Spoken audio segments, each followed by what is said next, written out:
L'info éco avec Capital. Le chiffre du jour, 252 520 €. Voici la capacité d'emprunt d'une personne gagnant 3 000 € par mois et souhaitant acheter son premier bien immobilier pour en faire sa résidence principale, soit près de 3 fois plus qu'une personne gagnant le même revenu mais qui souhaite acheter pour louer. Cette différence de traitement peut vous surprendre, mais elle est très logique en réalité.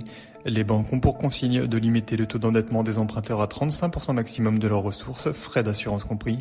Or, à revenus égaux, les ménages primo ou secondo-accédants qui achètent pour louer ont un loyer à payer s'ils sont locataires ou un premier emprunt à rembourser s'ils sont propriétaires. Ces charges sont donc déduites de leur capacité d'emprunt. Retrouvez toutes nos simulations et explications sur capital.fr. Le coup de gueule du jour est poussé par un restaurateur du Touquet contre le livre intitulé « Les Macron du Touquet, Élysée-Plage ». Au cours de cette enquête journalistique sur les habitudes du couple présidentiel dans la station balnéaire de la Côte d'Opale, et les nouveaux propriétaires de la brasserie Les Sports sont évoqués en des termes peu flatteurs par leur ancien directeur de salle, mais aussi par Emmanuel Macron qui fréquentait régulièrement l'établissement par le passé. Furieux, les restaurateurs ont donc assigné les auteurs de l'ouvrage, les éditions du Seuil ainsi que leur ex-employé pour diffamation et injure afin d'obtenir le retrait du passage incriminé.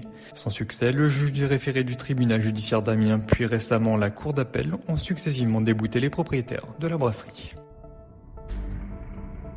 L'info pratique Capital, vous avez prévu de voyager en Europe cet été? Et Capital fait le point sur les restrictions sanitaires en place dans la plupart des pays touristiques. Faut-il porter un masque dans la rue à Barcelone? Les restaurants sont-ils ouverts le soir à Lisbonne? Dois-je faire un test PCR pour visiter la Villa Borghese à Rome? Que vous partiez en Grèce, au Portugal ou en Italie, découvrez si les restaurants ferment plus tôt que d'habitude, si le masque est obligatoire et si les lieux culturels sont facilement accessibles. Et toutes ces informations à découvrir en détail sur notre site. Et on termine par les revalorisations qui attendent les médecins libéraux. Selon une information des Échos, les négociations entre les médecins et l'assurance maladie ont finalement abouti avec un avenant à la convention médicale. Le timing était serré puisque si aucun accord n'avait été trouvé avant la fin du mois, aucune revalorisation n'aurait eu lieu et il aurait fallu attendre la nouvelle convention médicale de 2023. Dans les faits, une revalorisation de 5 € a été entérinée avec un tarif de 55 € pour l'acte ponctuel du consultant. Au total, les revalorisations vont coûter plus de 300 millions d'euros répartis également entre les généralistes et les spécialistes.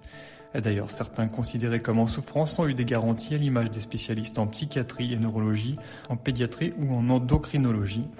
Enfin, le téléservice, qui devait être mis en place en 2024, a été retiré de l'avenant. C'était l'info éco avec Capital.